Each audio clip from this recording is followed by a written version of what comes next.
Oh God, I'm never gonna break your heart, and it just makes me think of my sister. Everything makes me think of my sister, and I'm gonna take a pause here really quick just to apologize for my lack of refinement and to say that those are the most beautiful eyes I have ever seen. I do tend to jump around while I'm talking. Uh, hopefully you're still able to get something out of this, and I just kind of see it as practice right now.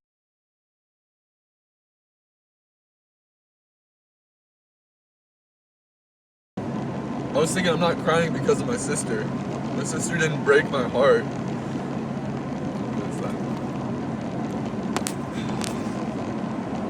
that? It's life. It is so much the nature and the essence and the beauty and the sadness of life.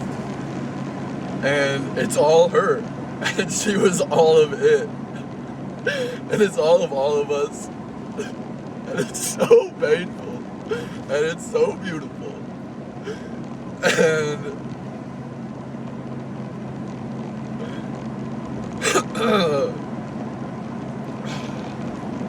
it just has to be felt, gone through. And I want to build it so that I can build more beauty than the pain and sadness. And I need to be able to feel the pain. That's what it truly is. Because, alright, look. I'm on an up. Just keeps popping up.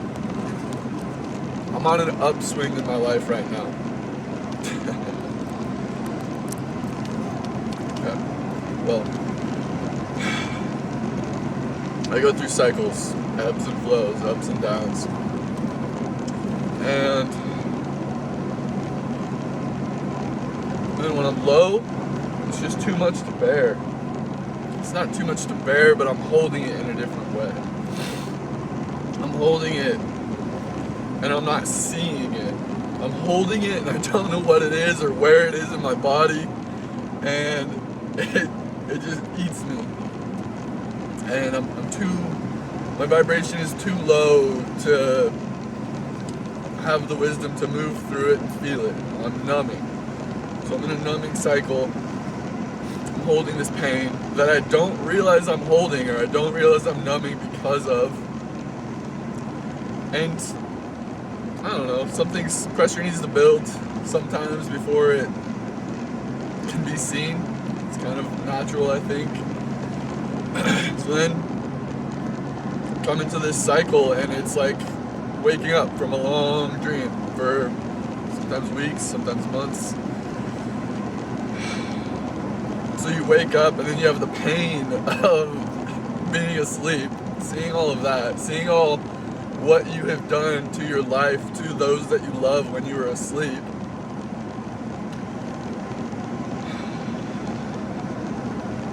When we're in our pain body, I think some people never even leave it. My goal, I'm sorry my phone's shaking so much. It's a bumpy road. My goal in life is to be here, to be in this consciousness as much as possible. That is my true journey. And it takes truth. That's all it really takes, is seeing truth and being willing to see truth.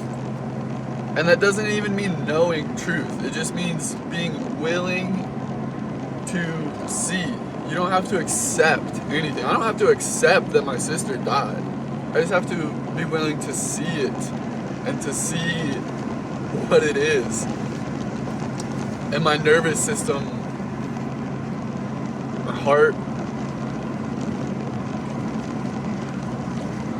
put down what you are carrying, friends. You don't have to hold it. You don't have to carry it. It stays with you. I don't have to choose to hold on to my sister. It's part of me. It is so part of life that I will probably never have to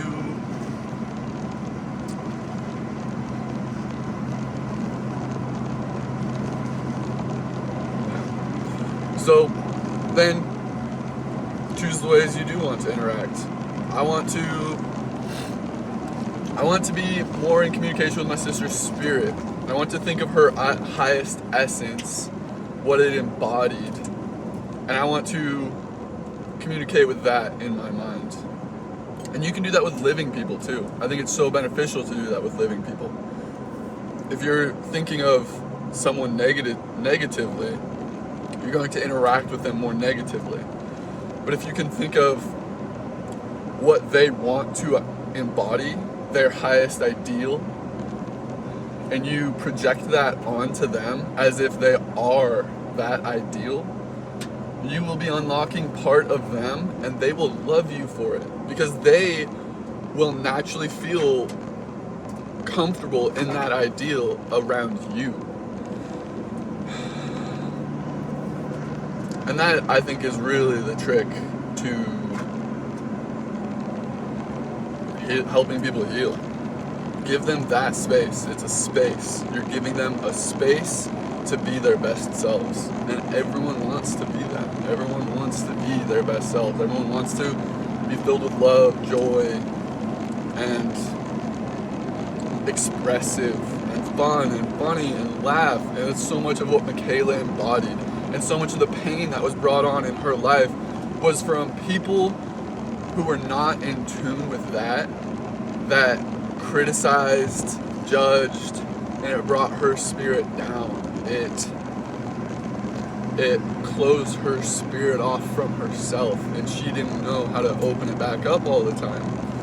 And I think that's part of the funk that we get in, is we don't know how to open our spirit back up to receive or to communicate or to be open. The valve has been shut from the pain. I think this is what ego death is. This is what I think ego death is, a release of control. It's a release of our ego doesn't want to feel this pain. It doesn't want to be scared. It wants to protect us. It's a very innate protection system. And when it's in control, it's going to kind of wreck our lives. We're going to cope.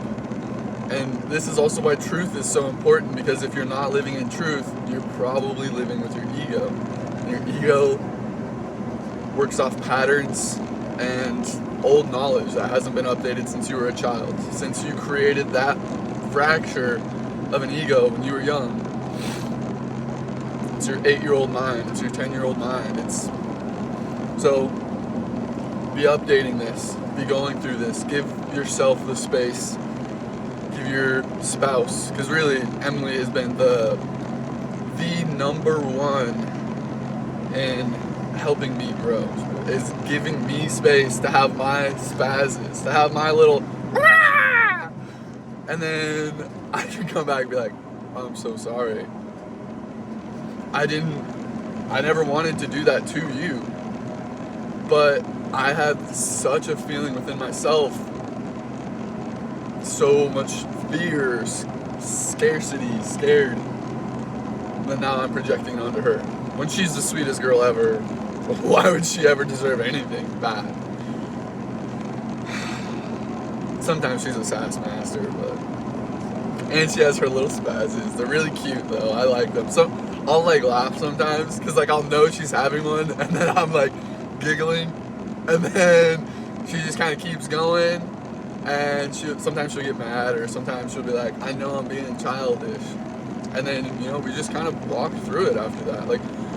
Once somebody has a big spaz and then takes a breath, the conversations that happen after that are of the highest depth.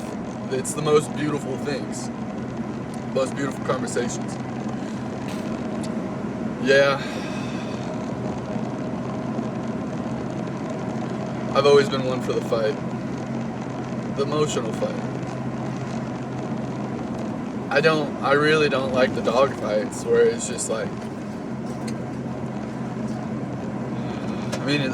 that's where it starts for emotionally immature people. You kind of get in a dog fight and it's all barking teeth and tearing each other down. But for Emily and I, it's grown into this beautiful thing of space and understanding of how to give space. How to give space so that the other one's not put in this box where they have to act like that. Space so that I can be who I want, she can be who she wants. Sometimes we regress, because really, this is the ebbs and flows that I'm talking. I'm talking to you right now because I'm in a flow.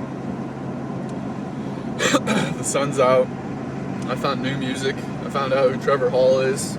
Not who, but what he sings. And my body is in a place, because really I think that's the hardest part, is it is body, mind, and soul. It's the pyramid. And when my body's not right, I still can't reach this state. When my mind's not right, I can't reach it. So that's why eating good is so important. That's why this is also all this love that I am trying to cultivate. I feel like it is being worked against by some great evils of juice box, the juice. And America is full-blown communist, and we are one of the probably worst countries in history.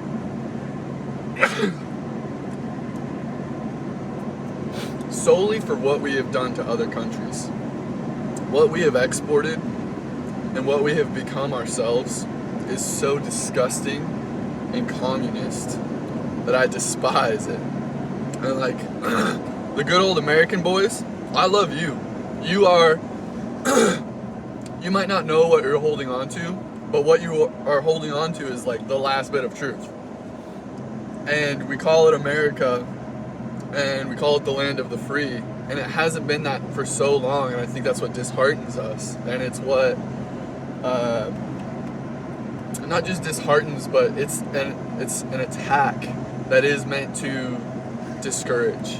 That's why they're putting the fucking blue-haired faggots everywhere around us, and those blue-haired faggots, they just want to be seen. Like, it's not necessarily their fault, they're just dumb sheep puppets. We're all sheep. I'm still a sheep. I'm not a leader. I'm not a sheep dog. I'm just an angry fucking sheep.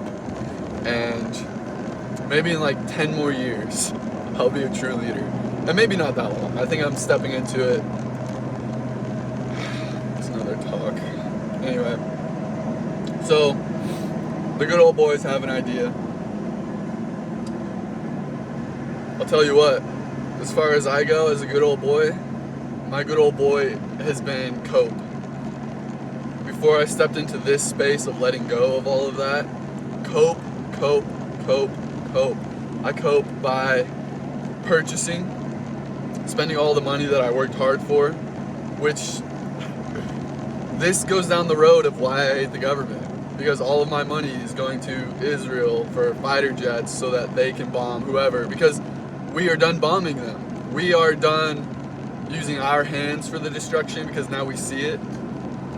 Now it's Israel's turn. Because Israel, their nation, they don't give a fuck about anybody. They want to murder literally everybody who's not an Israelite. Everybody else is goyim to them. And I think God created it. I think it's God's plan. I think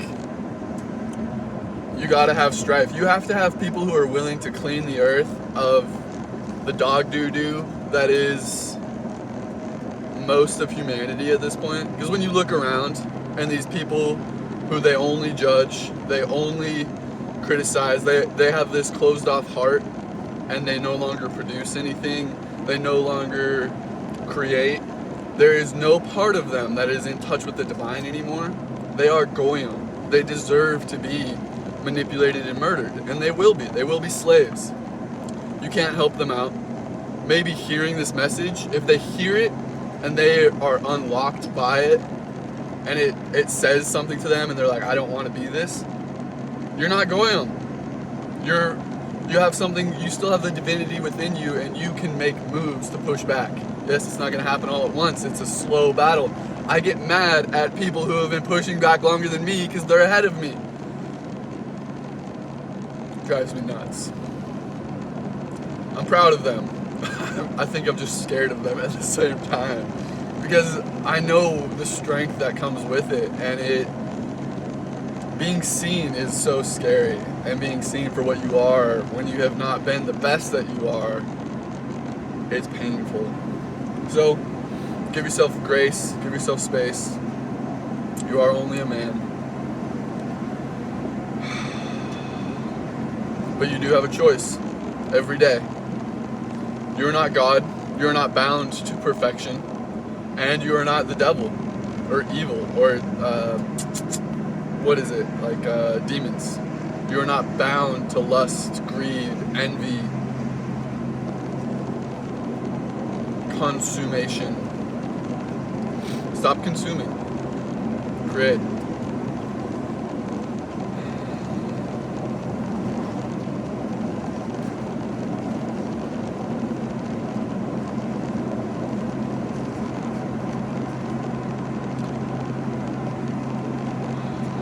Yeah, it's a beautiful day, friends. It's a beautiful day to push back. It's a beautiful day to die for something worth dying for. You're going to die. Will you die for anything? For anything.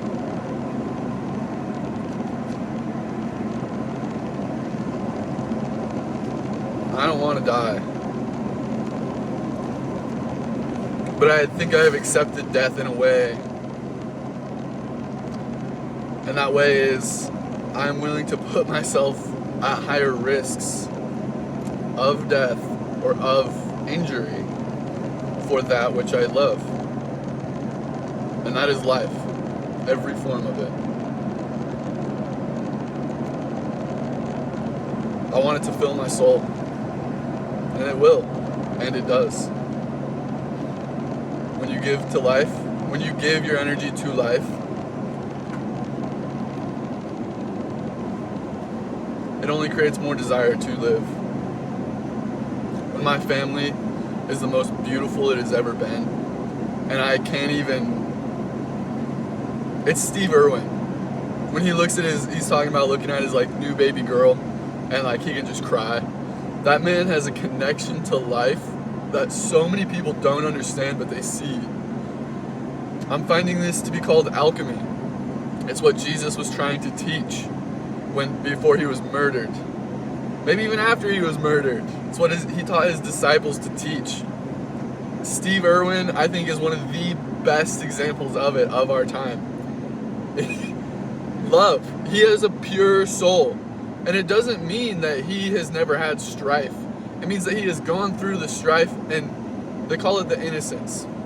When you're innocent, you're young, you do not know, and then tragedy comes along, you're no longer innocent. But if you stay in the tragedy, you will harden your heart. So then you must come to the second innocence.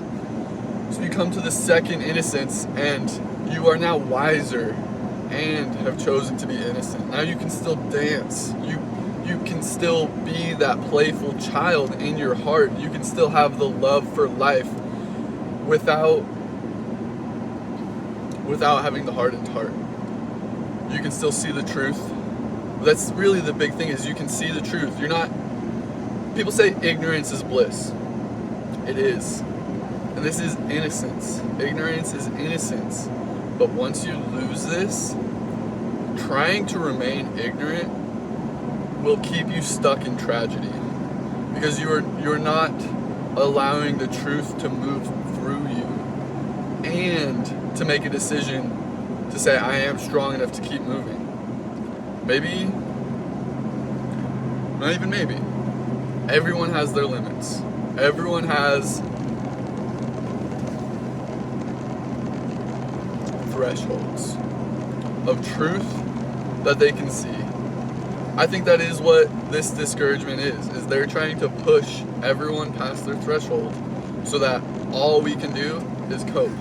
All we have the strength to do anymore is to survive. Is to put our head down and say, I can't look at this because then I won't be able to go to work.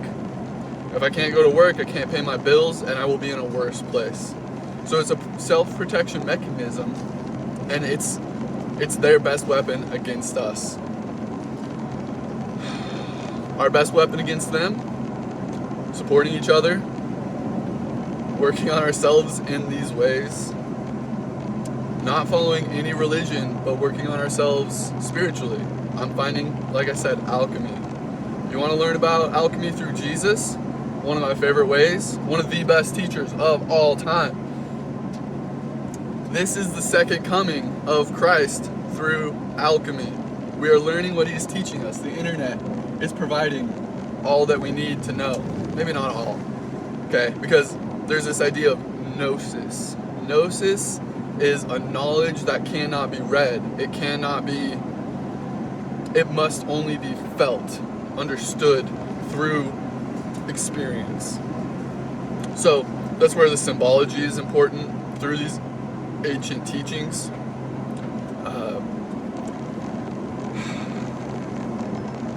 I would love to talk about this. This is honestly my life journey, and this is why I am so crazy. This is me being crazy. To you, to the outside world, it will seem crazy because I'm working off a different operating system.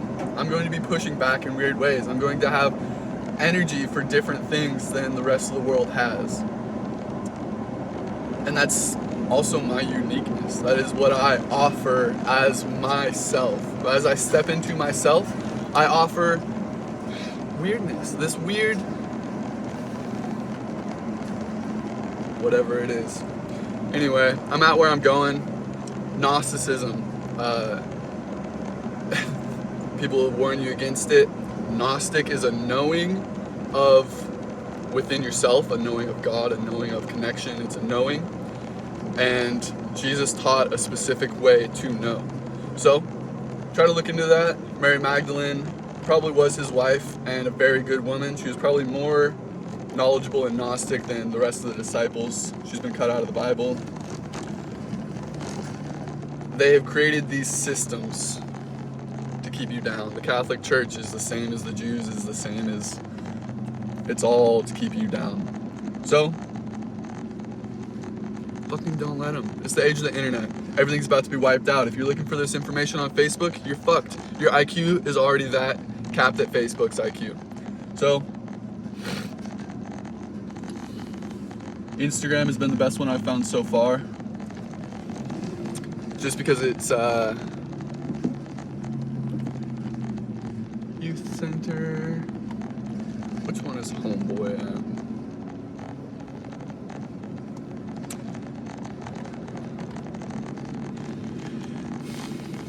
You can do it. It's not going to lead you astray. Your heart will know the truth. Okay? You'll find it if you really look. If you really want to, you'll find it, no problem.